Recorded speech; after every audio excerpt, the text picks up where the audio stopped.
Good afternoon, and welcome back to Never Is Now, ADL's signature summit on anti-Semitism and hate. My name is Scott Richmond, and I am honored to serve as ADL's director of the New York, New Jersey region. Since 1979, ADL's Center on Extremism has published an annual audit of anti-Semitic incidents.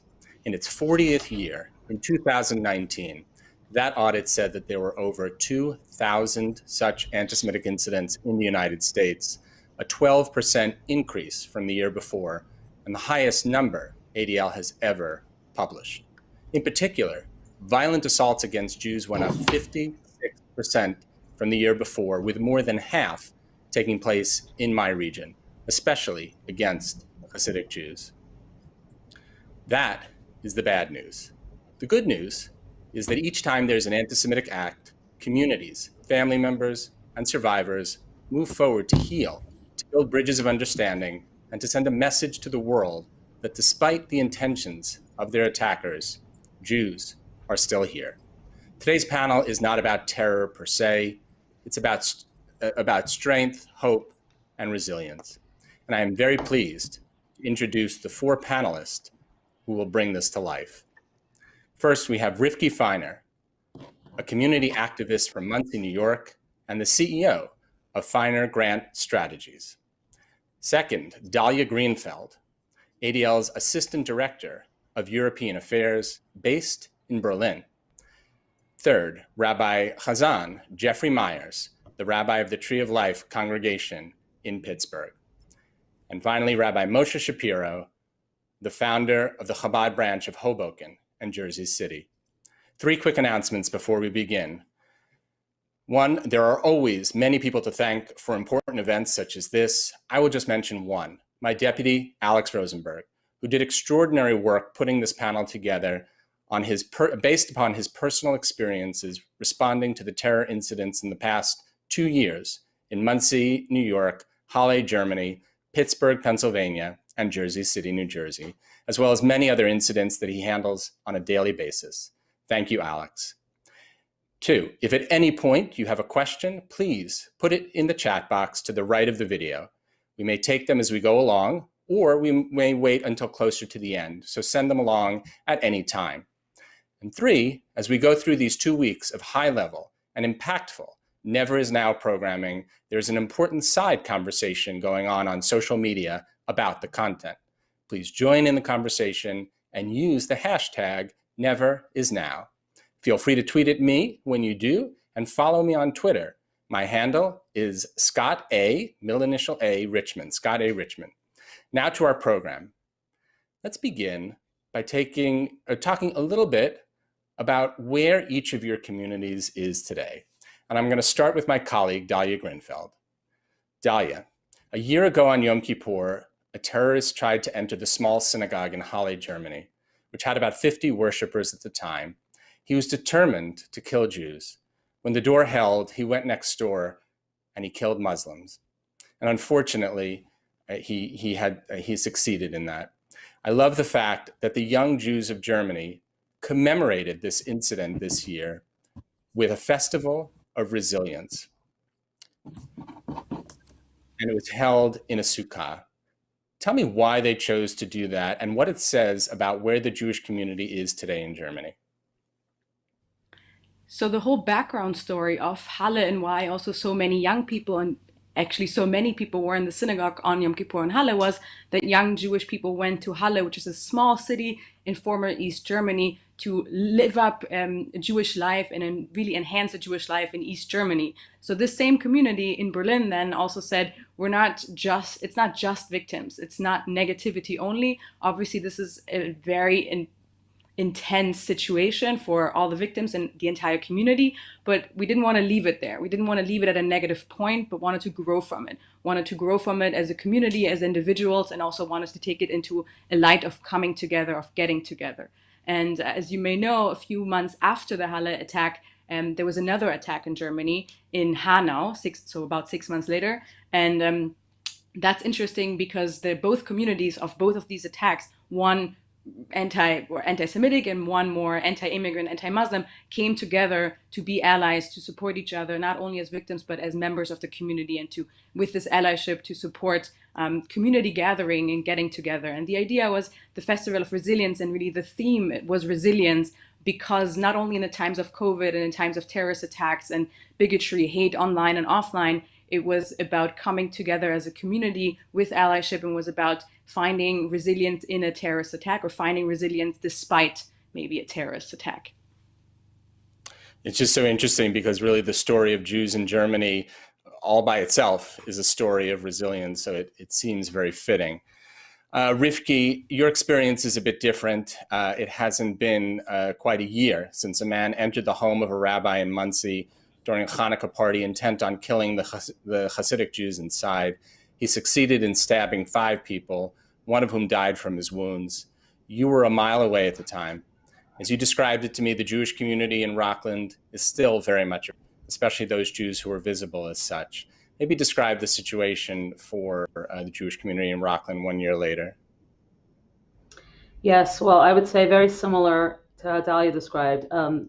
People are scared. People are still reeling. People are afraid, especially now, we said COVID, and a lot of the media coverage talking about the visibly Hasidic and Orthodox Jews, and people are very uncomfortable. And it changed our way of life here. That was a crossover to, we were not used to having incidents like that here in Rockland before. And it's just very scary still on the ground. Coming into a house of worship is the most, sacred place it's supposed to be that no one's supposed to ever touch. So we really felt violated. And it's just changed how people feel about security and fear every time they walk into a house of worship. And I know for my own kids, it's just scary. Yeah, I think you said to me, your kids don't want to go outside then, and even possibly not being so visibly Jewish. Well, I remember that Friday night after my kid was dressed for shul after I lit candles, and he didn't want to go to shul. And he's 12, he always goes. And I looked at him and he goes, I don't want to be stabbed. And I was like, okay. I sat down for him 2 minutes and I spoke to him and I gave him a hug and I said, you'll be okay, no one's coming, in my heart of hearts, what should I tell you? We daven, we pray that things should be okay. But it was scary to push him out that door, but that's what I had to do. And thank God he's continued going. But for me as a mother, maybe seeing my kids visibly Orthodox going into places, it's scary. And just to be clear, you're not a member of the community that was attacked. You're a member of the Jewish community, but there are all different types of Jews in Rockland. But you play a bridging role between that community and the broader world, which we'll get to. Rabbi Shapiro, like Rivki, you became a spokesperson for a community of which you are not a part when a gunman came into a kosher market in Jersey City, which caters to the Satmar community. That gunman killed 3 people after having killed a police officer just a few minutes earlier. You stepped up because the Satmars are insular. And among other things, you used your platform to bring the broader Jewish world and the non-Jewish community together around this incident. Tell us a bit about how you did that with the ARC program and the dinner that you held. Scott, thank you for having me. I'm glad you mentioned the ARC because I take this everywhere. This is a little charity box that we didn't plan this. ARC. It looks, no, but I take it everywhere. So everyone knows what happened back in December 10th of last year. There was a gunman who entered it and killed 3 people at the grocery, and the poor worker, Douglas, the Ecuadorian worker, and the young Hasidic lady and her cousin, Mr. Deitch, they were killed.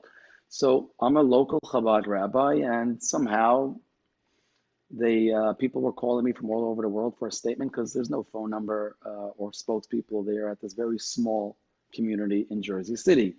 And I started asking other Chabad rabbis after, doing a lot of meetings, what can work to try to get into this other community, if you will, and say, how can we show them that Jews are not so crazy? And because the media was projecting, maybe this happened because Jews are moving in and they're taking away homes and properties, etc. So some of my colleagues, Chabad rabbis around the country, which is so interesting, the ADL has a meeting today. Today is the Chabad conference of Shluchim. And particularly in El Paso, Texas, where the Chabad rabbis initiated this program. It started in South Africa, where we did this little ARC standing for Acts of Random Kindness. getting this little plastic charity box, stakapushka, into every single home we're trying to do it in Jersey City, but hearing from other rabbis in Connecticut, in Texas, where they've started this project. And the idea is that the resident or the child fills it up, and when it's full, passes it to somebody that needs it, pay forward. And the concept is, how do we get young people, particularly, we pushed it in the high schools in Jersey City, where there's a lot of gang problems and drugs and shootings, etc., is by starting to train them. You know what? Think of someone else. Do an act of charity every day, and in a month or 2 months when it's full, give this to someone else, starting to train them that person living down the block may look different, may have a different color of skin, but really we're all the same, we're all God's children. And in the other cities that this is being successful in, is, if I can just share a story, they asked one of the young kids, a high school boy, what's your feedback? 3 months. He says, I've never noticed poverty in my city till I started giving a daily charity. Charity is a mitzvah for all human beings. It's actually connected to one of the 7 universal no-hide laws. So this was something we did locally with a couple of Black leaders who got together with me, and we went to many of the high schools in Jersey City, and we had meetings with the Board of Ed of getting this started in town with the children. So this is one of the great things we did after the attacks. Okay, so I'm going to move to Rabbi Myers. And Rabbi Myers, in your case, it wasn't about you reaching out to the broader community. It was about the broader community reaching out to you. And this was obviously in response to the massacre of 11 worshipers at your synagogue on the Shabbat morning, on a Shabbat morning in October 2018. And the word that you used in talking about how people reached out to you was love. You said that you were enveloped with love by the non-Jewish community. How did that manifest itself? I would say that we benefited from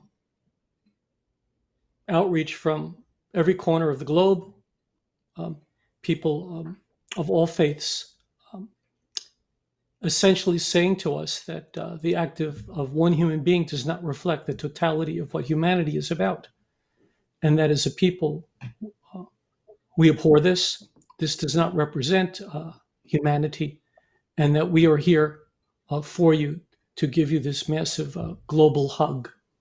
So it was not merely local or regional or state or national. It was an international response to a massacre that continues to this day, since we just recently concluded the second yahrzeit for the 11 martyrs. And it goes on through to this day as people continually reach out to us to say, we think of you, we care, and that this is not what it means to be a human being. Yeah, I mean, the way you said it was that the entire Pittsburgh community was traumatized by this. And you even mentioned that the Post-Gazette, well, why don't you say what the Post-Gazette did? Well, Post-Gazette received a Pulitzer Prize for their coverage, and we're very proud of that. I can't recall which day it was. It may have been the Monday after that Shabbat or the Tuesday.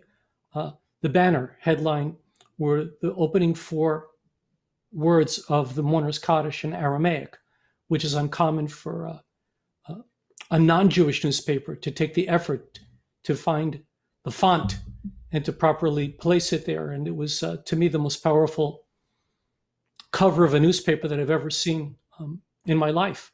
And it just really summed it up that, as you said, the entire city of Pittsburgh and the greater region mourned this. Thank you. Rivki, I know that you had a different experience in Rockland in terms of the broader community reaching out. You sort of described them as being briefly sympathetic, but it didn't play out quite the same way it did in Pittsburgh. Maybe talk a little bit about that. Sure. So I would first like to say that there were some people from the community outside of the Orthodox community who really did come close and really feel for us and comforted us and said, we're with you. We may not look like you, we may not dress like you, particularly from the Rockland Federation or the JCC members and different people I had relationships with prior to this.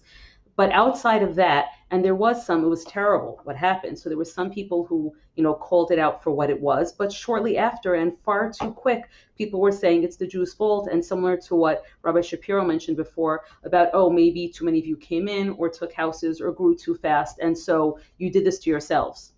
And that's the issue. It's about life. It's not about, and the way Rabbi Myers just described, I really thought it would be a time for people to really come together of all faiths, of all colors, of all, to stand against this hate together. Thank you, Rifki. And you mentioned Rabbi Shapiro. I'm going to bring you into this conversation because you played an interesting bridge role throughout this. And I thought it was so special that you raised money for the Rodriguez family. Douglas Miguel Rodriguez was an immigrant from Latin America. He was working in the store in Jersey City and was killed helping a Jewish person. How did you decide to raise money for him? Well, it came in the way of communities all over saying, what could we do to help both the police officer, Detective Seals, who was gunned down just a few minutes earlier at the cemetery, and then this young Ecuadorian, Douglas, who literally, I don't know if people know the background, but if I can just share it briefly, there was two young visitors who came in from Brooklyn to visit their cousin who owns the store, Mindy Ferenc. And this young guy, Moshe Deutsch, comes in with his cousin and he hears some gunshots and he sees his cousin falling back and he figures he's hit in his head, but he doesn't know. And he runs to the back trying to find a way out. Then he sees this worker, Douglas, and he says, is there a way out here? And Douglas goes and opens the back door. And this young Hasidic guy runs out. And at that moment, Douglas was shot dead. So he literally saved his life, gave up his life saving someone else. So the community got together and said, let's do something to help this young daughter, 12-year-old girl. And we got together and we said, how can we help her? The first thing she says, well, my dad promised me a laptop and some stuff for school. So we got that. We got a donor and we bought it for her. But then we found out that the needs are much greater. So we did a big campaign to raise serious money for them. And we helped her with her immigration issues, thanks to a kind lawyer, Mr. Wilds, who pro bono came to help her with her immigration stuff. So really, we're all created in God's image. We're all one. And here was someone that was at a Jewish location. He was shot because some horrible, terrible people, gunmen from outside, shot in. But we came together to help her and her individual needs while she was going through the crisis. And Dalia, in a similar vein, it ended up not being casualties in the Jewish community. It was casualties in the general community, in the Muslim community. Were the Turkish and Jewish communities in Halle or in Germany as a whole drawn closer together by their shared part in the attack of the synagogue? I think it's important to note that the attacker of Halle specifically had a target, the Jews within a synagogue praying on Yom Kippur. That was the target. And when that didn't work, thank God, luckily, when that didn't work out, also sadly, he moved on. He shot at people, POC people on the way. He killed other people with an extremist, racist, anti-immigrant, anti-Muslim view. So it's not just that this person was anti-Semitic. He in general had racist, extremist views, and that was shown. So I think in the aftermath, on the one hand, the Jewish community was struck really hardly because it was targeted at them and at us. But on the other hand, the results, the casualties, the lives lost were not on the Jewish side. So I think there was definitely an allyship afterwards that hasn't been there before. As I mentioned before, between the two attacks, Hanau and Halle, but also in general within the different communities who were forced in the position of reacting to this incident. One great example that I like to show today is the Jewish Student Union in Germany actually did a huge fundraiser for the kebab shop where the second part of the attack happened, and they raised, as a student union, they raised over $25,000, almost $30,000 or euro within a few days, and gave it to the person because he was so affected, and not only because of COVID, but because of this attack. So it was a Jewish institution who said maybe the losses, the lives lost were not on us, but we want to support and we wanted to help. So I think that was a great example of allyship, and the other way around the same. So within the Muslim and Turkish community, there was a lot of support for calling out the attacker, for calling out the anti-Semitism from this person. And within the German political view, so just to give an understanding, very quickly it moved from calling him an anti-Semite to a racist far-right person, which is not untrue, but still a lot of politicians left out the anti-Semitism part. Because in Germany, being a country where we as a Jewish community live on the grounds of the Holocaust, where the Holocaust and Holocaust remembrance, you can see it basically daily, and it's very important here, which is a good sign. But also, every time you call out something as anti-Semitic, it is a different spotlight on it. So I would definitely say you could see in the media that a lot of the politicians in the political sphere, it was called as a racist, far-right, extremist attack, and the anti-Semitism was left out sometimes. But especially the marginalized communities as Turkish, Muslim, and immigrant communities, especially those called out the anti-Semitism as well. So I think, and also allyship as in calling for the same things, for example, as ADL did, better, more security for Jewish institutions. So calling on what the actual Jewish community needs and not just calling on issues for themselves. So I definitely, Scott, would say that there is a certain allyship that came from this, and a certain community understanding and understanding of each other's realities in life in Germany. I should also point out that you were the former president of the Jewish Student Union, so you have a special connection to that organization. I do, yes. That was not, but that wasn't a special treatment on that end. All right. We have different responses, but even in Pittsburgh, where the non-Jewish community could not have been warmer, there's still white supremacist activity, including a gathering a few weeks ago in Pittsburgh. I'm curious, Rabbi Myers, how you react when you hear of white supremacist activity. It's not going to go away. What the responsibility is of the communities who do not ascribe to that point of view is that their voices, the voices of good, must be louder than those voices, must reject in no uncertain terms that those voices are not welcome, not just in Pittsburgh, but anywhere in the United States, if not beyond. That certainly is one step that's necessary to drown out, as I call it, the H word. You must drown it out by even more goodness. And that's a necessary feature that we must be on guard for every single day, because there will always be someone somewhere who is a bad character, who will say and do things that hopefully most of America finds abhorrent. So we need the silent majority to rise up and no longer be a silent majority, to be a vocal majority and say, we do not accept what you say and what you do. And to be an American means that this is not how you behave. I'm still waiting for those loud vocal voices to speak up and say so. All right, I'm going to turn back to Dalia briefly, because it just really makes me think, I'll ask the same question of you with neo-Nazi activity. How do you react as a German, as a Jew in Germany, when you hear of neo-Nazi activity? So at this point, I will point out that the reality here on the ground is a bit different in Germany, because our laws prohibit, for example, certain types of speech. For example, Holocaust denial is actively forbidden here. It's very different than in the US, where you have the very large freedom of speech.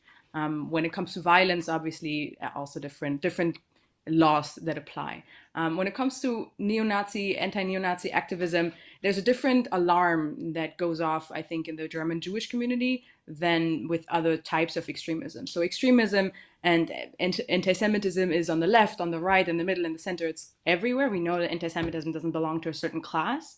And when it comes to neo-Nazi far-right activism and the work against it, there's a different, as I said, alarm clock that goes on. But the good part is, especially when it comes to these neo-Nazi types of activities, there's a high alert. So within the German law enforcement, within the German political institutions, within the civil society especially, there's a clear understanding that there's no space for that, which on the one hand manifests itself as a high potential for acting against it and a lot of opportunities to do so. But on the other hand, also law enforcement, for example, does not know how to recognize it sometimes. Law enforcement doesn't see doesn't know of all the symbols, doesn't understand all of the secret codes. So it's not always 100% clear who is a neo-Nazi, what is the group that is being in focus at the moment, especially online. So that's one thing. And on the other hand, when it comes to fighting neo-Nazism, it's not blank out there that they gather outside and you can just talk to them. It's a lot of dark spaces. It's a lot of spaces that we cannot enter as a civil society sometimes. So that's why, for example, prevention work is so important. And the German government, especially, also with a lot of help and support from Jewish communities and also Jewish civil society organizations, work on the prevention field against these types of behaviors and violence and thoughts.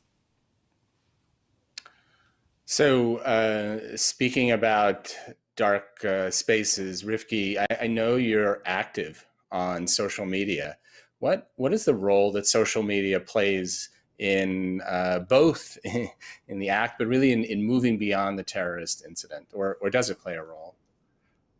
Yeah, so it's a huge, huge concern because social media, certainly locally, obviously it's everywhere now, but we certainly see it on many pages, hate, calling us out. I mean, when it came to whether there was a measles time or now COVID, people talking about containing our community, not letting them out, not letting them into stores, that's very scary rhetoric. And the fear is, and many worse, I'm not even saying, kill them and we hate them and they deserve to die and why didn't Hitler finish the job? I mean, a lot of really, really horrible posts, and they're pervasive. It's not like one page. And then the fear is, what's the next step? Because unfortunately, when you see it on social media, we worry that the next step is, God forbid, violence. And so that role is very scary. And I feel a huge part is certainly in terms of, I'm not Hasidic, but in terms of, my boys who wear the yarmulke and the tzitzit sticking out and oftentimes white shirts, or the Hasidic people in the community are visibly Orthodox, visibly Jewish, visibly Hasidic. They're targeted. They get screamed at. In Brooklyn, Williamsburg, we saw people being beat up just for walking on the street on Shabbos, doing nothing to anybody. And so the fear is real, and we believe a tremendous amount of it is a result of what's on social media. But, you also play a bridge role. And in that bridge role, you're very interested in helping people understand that Hasidic Jews are human, who they are, why they do what they do, why they believe what they believe. Does social media help you in that regard, giving them a more human face? So it almost sounds laughable when you say it, right? But it's really true. Meaning not that they think Hasidim are so weird or different. I feel that so much of this is out of fear and hate. So we try in social media. I would say the biggest part, and let's say in my role at the Rockland Federation CRC, Evan is one of the people who literally will go after a lot of the social media that's negative. And even she is not Hasidic. She's, Jewish, but not Orthodox or Hasidic. And she still will fight to get posts removed, to get posts taken down. In terms of putting out positive, it's much harder. In other words, that's why explaining who we are. If today by speaking here, and I can explain to one person that we're human beings, right? We may practice our religion differently. We may eat different food. We might worship more or certain times a day, but we still love our children. We still love our families. There are still so many things that we have in common. And people just look at us and like to point at us and say bad things that, we're doing. And so as much as we can get out positive, but I don't think there's enough of a push to get out positive messaging, but I think there's definitely a huge push for us to try to stop the negative media. So when the media puts out a story and, it's all Hasidim faces when they're talking about maybe a surge in COVID, why are our faces on the cover of that paper? And so whatever we can do in that respect, we feel is very important work. Does anybody else have a positive experience with social media following the attack? Okay, well, that's very telling. Okay, yes, Rifki. One thing after Pittsburgh, actually, my husband's boss, who does not wear a yarmulke, felt for 30 days, I want to put on a kippah. And he said he's older, and he said, I can't do the social media. And he knows I'm on Twitter a lot. And he asked, and he shared a picture, and I posted on social media. And it went, a lot of places got a lot of beautiful messages that if Steve can wear a kippah, what can I do? And I got messages from all over the place. What can my class do? What can we do? So that was after what happened in Pittsburgh. I have to say it wasn't a result of Muncie, but it was beautiful. It was meaningful when people were sending positive messages, and that he felt, I want to show outwardly. And I had other people who put on whether a Star of David they wanted to wear, even men. And they said, I want to show that I'm Jewish. I don't want to hide that I'm Jewish. I'm not going to let them do that to us. When you're talking about the resilience part, a lot of people said, what can I do to stand out because I want to identify with them? Sorry, you just triggered that memory. No, that's great. Rabbi Shapiro, I can I add know. Oh, go ahead. Go ahead. So one thing that came to mind immediately was a positive outcome or a positive experience is that a lot of people in Germany said, oh, anti-Semitism is still an issue. I didn't know that. So a lot of the Jewish institutions here have security, full-time police, and are really, especially, I would say, guarded. But a lot of people said anti-Semitism is not real anymore in 2019 or is not a thing anymore. So despite all of the incidents and despite of how the Jewish community, individuals and a society was feeling, the general society didn't really acknowledge that. So I think one of the issues, especially also on social media, the younger generation posting about it, tweeting about it, having a conversation, that it is still an issue and even a growing and larger and more complicated issue. Not necessarily a positive outcome, but an experience that developed the feelings and the understanding of the Jewish community was finally a step further, that the general society understood that, yes, anti-Semitism in 2019 and also in 2020 in Germany is still, and in Europe, is still an issue that concerns Jews, but also should concern everyone. So I think a little bit there was a bit of a change that the general society understood, oh wow, there's still a lot to fight against, and we as a general society, civil society, have to fight for something. So I would say that is one of the outcomes, especially because for the last, or up until maybe 4 or 5 years, a lot of the Jewish communal organizations were saying anti-Semitism is still a large issue here, but neither politicians nor media nor others were hearing it so much. So that is a new development in the last 4 or 5 maybe years, that this civil society acknowledges that, and Halle opened up the conversation again, that there is still a lot to do in Germany. And of course, you have the appointment of Felix Klein as the Commissioner on Anti-Semitism, and you mentioned to me that you now find quite a number of non-Jews at rallies protesting when there are anti-Semitic incidents, which was not the case in the past. Definitely. Rabbi Shapiro, I know that you have dealt with resilience after terror, not just from the incident in Jersey City, but really from day one of your posting. You arrived at your posting. Was it actually on 9/11/2001? So we opened the Chabad, the Hoboken in Jersey City, that Rosh Hashanah, which corresponded, it was September 17th, 1 week later, the Tuesday after 9/11. And, we were planning on moving here during the summer. We were visiting people, and that was our first event, Rosh Hashanah, high holidays. And our synagogue, where we got a location to open our Chabad, was literally on the waterfront on First Street, right 1 block from the water, where thousands of people were coming to the pier because watching the flames, unfortunately, and the smoke right across the river in Lower Manhattan. And what we saw immediately then, people were, got together, were, very proud American. There was so many flags up, etc. But what the message we shared at the time was, the Talmud teaches us that a good action is so much more powerful than the negative action. So if 19 people could come together with literally box cutters with small blades and create so much havoc and kill close to 3,000 people, bring down economies and destroy our way of life, think about if a few of us come together to do acts of positivity, acts of random kindness, the tremendous effect that reverberates throughout the world. And that message really continues through our last, almost 20 years here in Hoboken and Jersey City, and everything we do, reminding people and ourselves that it's really, we could look at the shooting attack, terrible thing. Look at the community in Jersey City. They're not running away.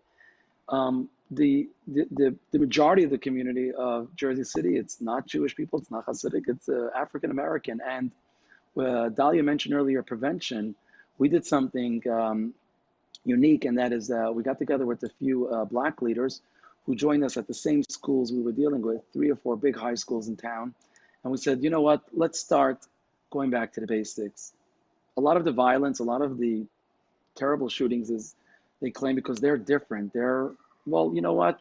Deep down, we're all the same. We're all created in God's image. So everyone talks about education as the key to prevent all kinds of crazy things in life. But education is a very big word. How do you narrow it down to something concrete? So we all know until 1956, every American child in school had prayers. That was removed by the courts. But in the 70s and 80s, our Rebbe, the Lubavitcher Rebbe, Rebbe Schneerson, made a big campaign. Let's introduce a moment of silence.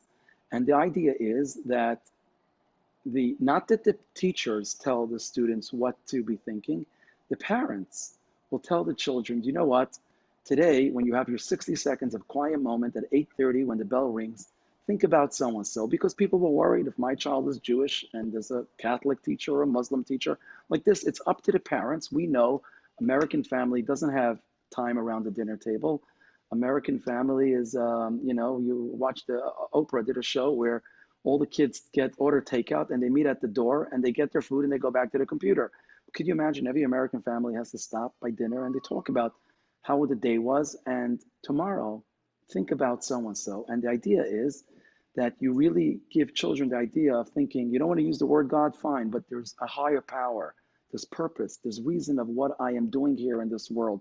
And it's so interesting, the data is out there. Today, there are 12 states in the country that mandate moment of silence. There's another 13 states that it's voluntary if the schools want to do it. And the courts basically ruled that it has to come from bottom up. Every district has to decide. So we try to push it here in the cities we live in, Hoboken, Jersey City, Weehawken, and Bayonne. We're looking at right across the river in Brooklyn, where a young rabbi convinced Mr. Frank, Avram Frank, went to about 90 public schools in Brooklyn and Queens and Manhattan, and he convinced the principals, try this moment of silence where you give the children an opportunity to think of the goals of the day, how I'm going to get through the day, what's the purpose, why am I here in this world? And in the most amazing way, one principal in Bed-Stuy, where 95% of the children are on lunch programs, and she says the amount of kids that are now not missing schools, doing better at work, not getting involved in gangs afterwards, all this stuff is unbelievable. She says, my own children on Saturday and Sunday want to do a moment of silence in the morning. So this is it's a preventive thing. It's a way of saying a child when they're older, we in our country, what do we teach our kids? How to get ahead, how to make some money. But you know what? We also teach them, I just have to be smarter than the police. But if we tell them, well, wait a minute, there's an eye. What does the Mishnah say? There's an eye that watches, there's an ear that listens, and everything's recorded. We're accountable for our actions. If we can start integrating this idea, inculcating into every child in America, there's purpose and reason, and I'm all accountable for my actions. Maybe when they're a little older and some of their friends want them to get involved in gang violence or everything else, hopefully that solid foundation will stay with them for life. So this is something we did, as Dalia mentioned, prevention, going into a lot of schools and of talking to students and telling them, think about the purpose we're here. We all look different, but really we're all the same. And we did the same thing, as you mentioned earlier, Scott, at a Shabbat dinner. We did a Shabbat dinner. We call it Shabbos of Unity. It was back in February, right before Corona, right at the end of February, right at the beginning of February. And we brought together about 180 people in Jersey City.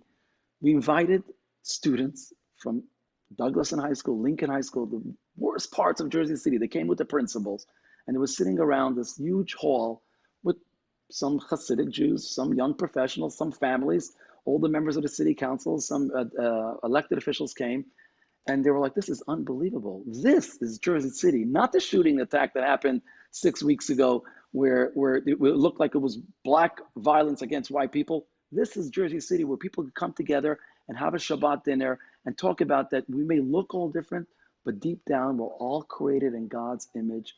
We are all the same. So that kind of messages That's is a what good people note are looking there. to move on to the next speaker, and clearly in keeping with the way that I started the conversation with you. You know, your MO is certainly reaching out to the non-Jewish community. Rabbi Myers, you know, I know that you drew lessons and comfort not just from the community in Pittsburgh, but from other communities in helping you move beyond the terror that also experienced terror attacks.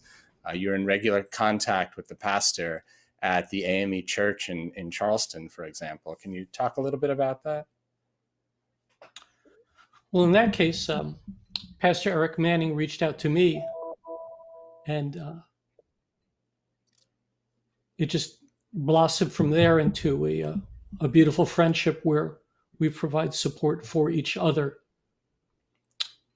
That's grown to the other communities around the United States who are members of this horrific club that nobody wants to be a member of, where there have been massacres. So we've had conversations over time, and I don't want to exclude any, but I think all of you can think of other locations around the United States where there have been massacres. And over time, we understand each other. We understand our needs. For us in Pittsburgh, what can we learn from all of these communities, the ones who precede us and the ones who've come after us? And it's this beautiful fellowship, this camaraderie, this unity born from a massacre that helps us find ways to move forward, answers to questions that sometimes we find unanswerable, solutions to potential problems that they've already faced so that we don't have to reinvent the wheel. So I'd like to say if there could be any positive thing out of what happened to us, it's this connection to these other communities that is really very, very valuable. And we are so lucky that they've reached out to us, and we communicate with each other. Thank you, Rabbi. A reminder that if you have a question, you can put it in the chat, and we have a few questions. The first one is about what can be done to avoid negative images of Jews in the media as being associated with sickness, such as measles or COVID. Who wants to tackle that? Can I Yeah, can go ahead. answer? Okay, thank you. I did a lot actually, and as much as I could do, and that's how kind of this role happened, is just because many people were afraid of media because we've been burned so many times, or media will twist your words. And I said, I'm going to try. And any media that then did twist words or change the narrative for what they wanted or to make it salacious, because that's what sells, well, then I'm not going to be speaking to them again. And so I happened to be at the press conference when the county executive called an emergency order to do with measles, and media right away spotted me for being Orthodox. I was the only Orthodox woman aside from one media person in the room. And suddenly I was surrounded by at least 6 of the major TV channels and asking me questions like, your kids vaccinate? My kids were 100% vaccinated. It was like each of those things. And the only way I feel that we can do this is like one person at a time giving out the truth, the message. Meaning my kids are vaccinated. I checked my school's data. They were like 99 whatever percent the kids vaccinated. I was able to, I believe in data, like give me real numbers, give me, and I went and researched. So I was able to quote what the truth was, as opposed to, oh, we found a school that has 28%. Well, did you look at that non-Jewish school that has 28%? You know what I mean? Somehow the story was only about them or how they look. And so in terms of COVID, again, the media likes to focus on those that weren't listening or those that, didn't do something right. And every community has bad actors. No community is perfect. At the same time, there's no one covering all of us. My business was 100% closed for many months. Our houses of worship were closed. In my own shul, in my synagogue, they removed chairs and tables so it could be more social distancing. We were allowed 50% capacity. How painful was it to put up a sign on the front door, you can't come in? Like, that's it, we're at capacity. We counted a certain amount of people, and our goal is always to be open. We want to let everyone in, but we couldn't. But those stories aren't what's covered. And so as much as we can, by having relationships with the media and being comfortable in speaking to them and finding those who are trustworthy and getting out the correct message, they will have my attention. That's the best I can offer on that. Thank you. Anybody else? Rabbi Myers. The world's oldest disease does not have a cure, and that's anti-Semitism. Throughout history, whenever there have been difficult times, those people who are suffering will find scapegoats for that. And historically, it's been minority communities, and most particularly the Jewish community. We were blamed for the bubonic plague, even though it hit the Jewish community in the same percentages and numbers as it did the Gentile community. We were blamed for the 1918 pandemic. So it's no surprise to me that there are those who blame the Jewish community for this current pandemic, because that's the way of, regrettably, some people, is to find blame and not to see how can we work together to find creative solutions. The media is only interested generally in the salacious negative stories, which sells newspapers, increases ratings, etc. One has to be diligent in creating and crafting relationships with good media who do fact check, who do present balanced reporting, and those are the relationships to continue to craft. The ones who do not are the ones who don't deserve attention. But to increase the loud voices of reason, increase the voices of those who do report fairly and evenly and balanced, and to force them to do that, and to demand of media that the balance between the bad news and the good news is horrifically out of balance. We need to find a bit more equilibrium. We need to find more of the good stories, because there's more good out there that they just are not interested in presenting. Thank you, Rabbi. We have another question, and it's actually it's a good question for ADL. And the question is: does the panel have practical advice on how teachers can help promote acceptance in the public schools? Certainly, ADL does a great deal of training in the public schools. You can all go to adl.org and look at the No Place for Hate program, A World of Difference, Words to Action, all different programs that we do in the schools. But I have our panelists here, and I'm going to ask them if anybody wants to talk about the role that educators can play.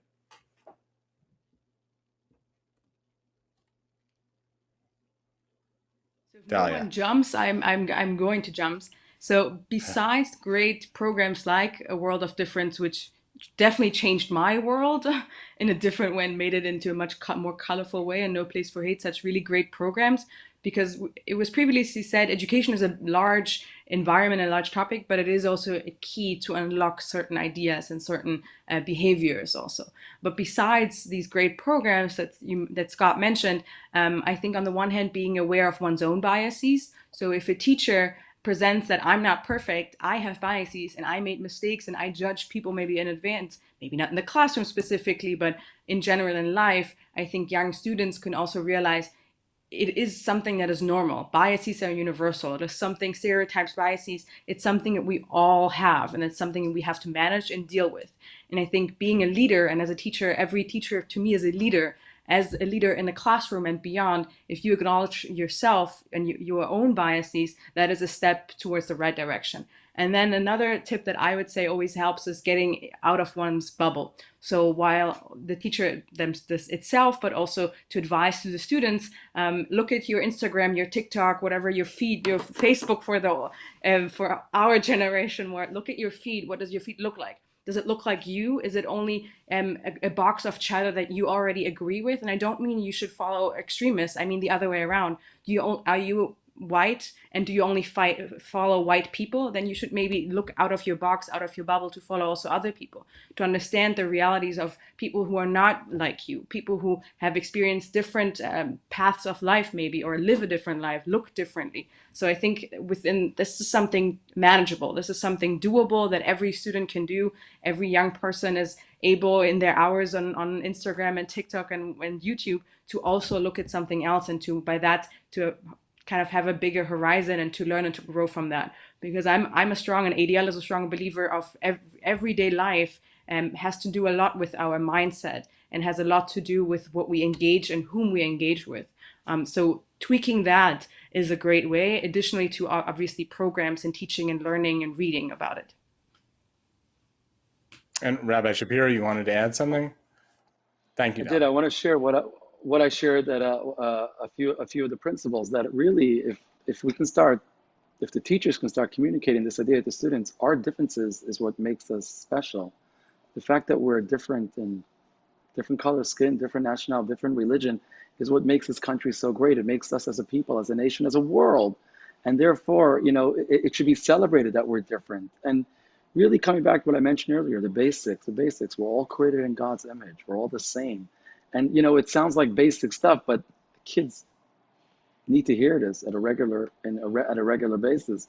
If I can chime in about the media, I had, many media interviews, and I told them all, you don't need me for a story. You know what happened. But if you want to talk to me, I'd like you to share in a small message of hope and positivity. And almost all of them left that in, because I told them, there's a million people you can talk to. If you want to hear something about the community, I'll share with you. But please leave that message on. And so many of the news reports kept that in. Light will always win over darkness. And when I tell it to them, please leave that in, they ran with it. You know what? He's right. Everyone's talking about how sad this is. A little positive, little light will push away so much darkness. Thank you. I want to move us in a slightly different direction. And before I do, I will point out that ADL is a principled but not political organization. We're a 501c3 nonprofit. We take no position on behalf of or in opposition to any candidate for public office. So I want to ask, maybe we'll start with Rabbi Myers, your visibility following the Pittsburgh, the Tree of Life massacre. It gives you a certain moral voice. How do you refrain from getting pulled into political discussions and not taking sides when you're probably asked to? And maybe I should start off by asking, are you asked to take sides? I don't think much anymore because I've been consistent in my messaging. I made it clear from day one that I'm the rabbi of both Republicans and Democrats in my congregation, and I have both. I'm not going to take sides when it comes to turning off or leading to dismay for any set of my congregants because of any political leanings. So my political leanings are my private business, and I keep it that way. But that being said, hate speech and the evil that occurred to us transcends politics. It's not about politics. You don't become that way because you belong to a political party. You had these leanings, these teachings well before you declared your political party. So we find that it doesn't matter your political party. It will be in all groups. So when those things are clear, it's not about politics whatsoever, that they don't come into play. Number one. Number two, you can make laws, but you cannot legislate away the words and the deeds of people in this regard. So therefore, it's not about legislation. It's not about politics. It's about we the people saying that these words, these behaviors are unacceptable. And if you want to live here in America, those are rules that you have to abide by. Does anybody else feel that they get caught up in politics? Rivki? I would say less about the media actually asking me, but there are times where politicians, especially locally, I'm talking about when they're running, for their next candidacy, their next seat, And they put up really a lot of hate things against the Orthodox community, like the storm is coming and all negative movies and videos, or preserve Ramapo. We don't want the Orthodox coming here and moving here.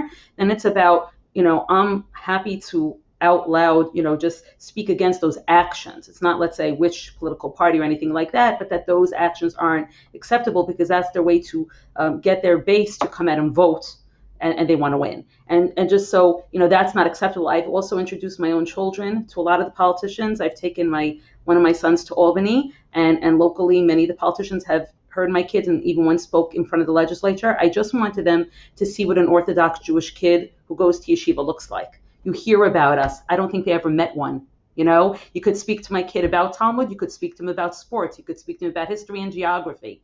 So I thought that was really important that they got to see who we were on the ground. But outside of that, it's much more about actions. If someone does something unacceptable that's outright against the Orthodox or Jewish community. Thank you. So we're coming close to the end, and I want to give each of you a little bit of time to make some concluding remarks. And I want to start with you, Rabbi Shapiro. I know that you try to bring positivity and light to end hate. That was a real motif in my conversation with you. Maybe say a word or two about the Hanukkah Memorial Service that you're organizing on the 1-year anniversary.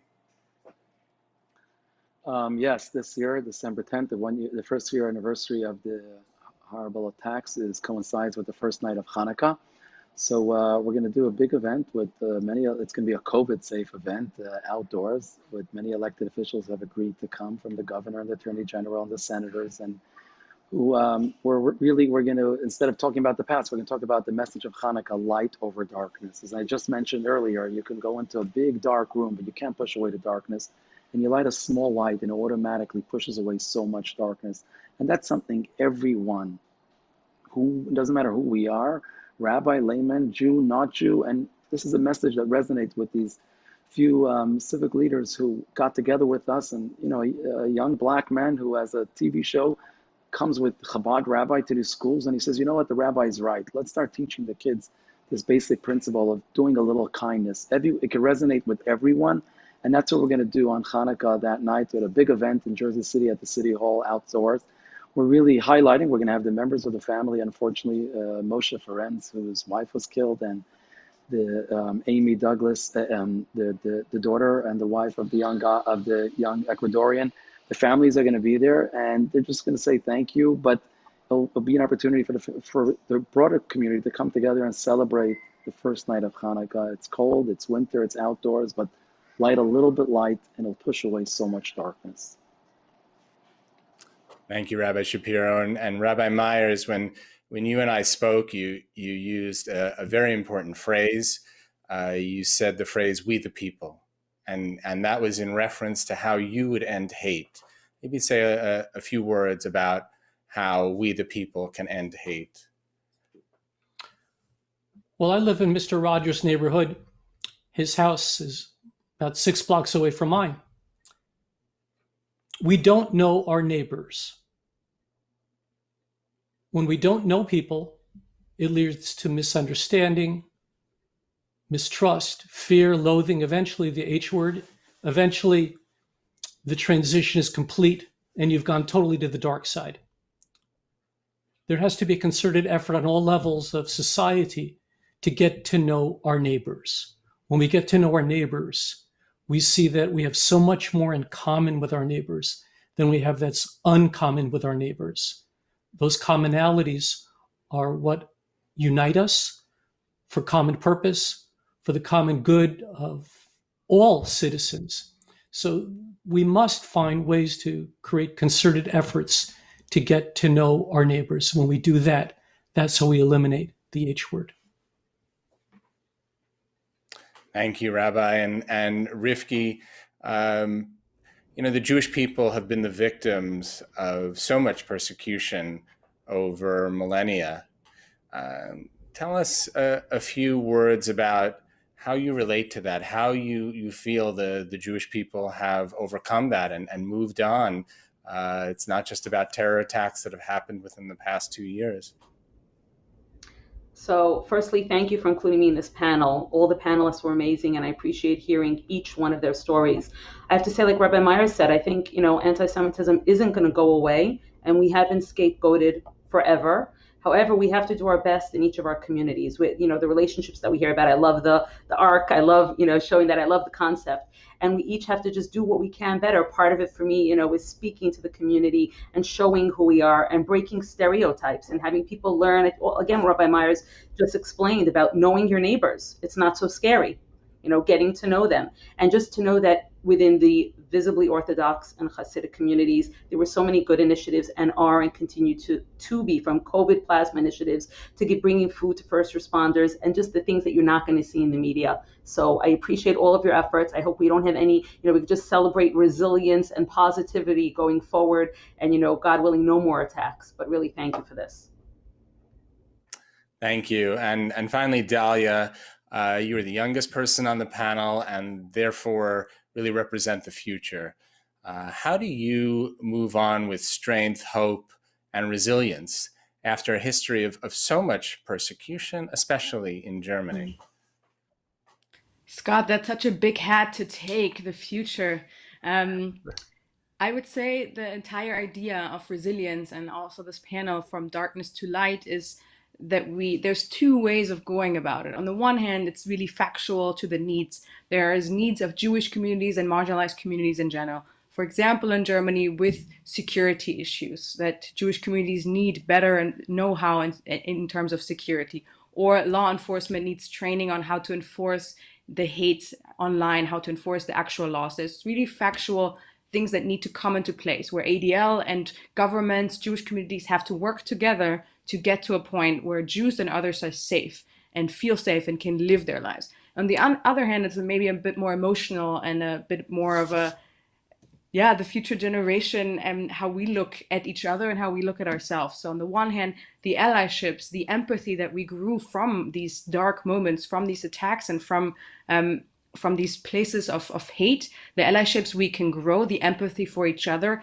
and especially the advocacy we can do for each other. So the Jewish communities for other communities and other communities maybe also for the Jewish communities, this idea of empathy, coalition, of working together, I think is an idea that not only we at ADL, but also in general can come and can grow from these places despite of hate and against the hate. So I think the next generation has an opportunity to take that step, and not only to take it as some individual, but to take it as a community and to put together different communities towards the same goal, towards working together, towards advocacy for the same goals. And I myself see a lot of young people going in this direction. I'm very glad. I'm very happy to see that a lot of young people realize that it's not just me for myself, but it is, as the other panelists also said, it is about all of us.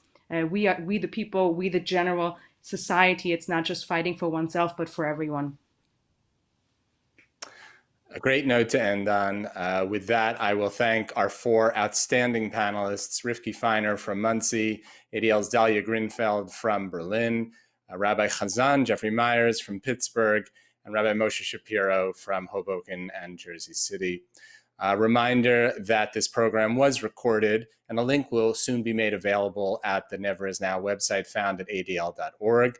Please circulate this to your networks by email or over social media with the hashtag NeverIsNow. Never Is Now resumes on Tuesday, November 17th from 2 to 3 p.m. Eastern Standard Time with more important programming. And again, you can access the schedule at adl.org. Thank you all so much for tuning in to this session. And that ends today's panel discussion.